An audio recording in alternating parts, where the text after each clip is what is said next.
आजपर्यंत तुम्ही कोबी मंचुरियन खाल्ले असतील. आज आपण तयार करणार आहोत बटाट्याचे मंचुरियन. त्यासाठी ह्या ठिकाणी 5 मिडियम आकाराचे बटाटे साल काढून स्वच्छ पाण्यात धुवून घेतलेले आहेत.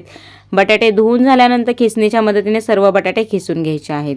बटाट्याचा खीस 2 ते 3 वेळा स्वच्छ पाण्यामध्ये धुवून घ्यायचा आहे. त्यामधला संपूर्ण स्टार्च निघेपर्यंत व्यवस्थित धुतल्यानंतर बटाट्याचा खीस आपण एका बाउलमध्ये काढून घेतलेला आहे. त्यामध्ये आपल्याला 1 चमचा अद्रक लसूणची पेस्ट घालायची आहे, लाल मिरची पावडर घालायची आहे, त्याचबरोबर चवीनुसार मीठ घालायचं आहे. चव अजून छान वाढवण्यासाठी त्यामध्ये अर्धा चमचा चाट मसाला घातलेला आहे. 4 चमचे कॉर्नफ्लोअर व 4 चमचे मैदा घालून छान असं पीठ मळून घ्यायचं आहे. अजिबात पाण्याचा वापर करायचा नाही व मस्त असे मंचुरियनला कलर येण्यासाठी त्यामध्ये खाण्याचा कलर घातलेला आहे. हा पूर्णपणे ऑप्शनल आहे.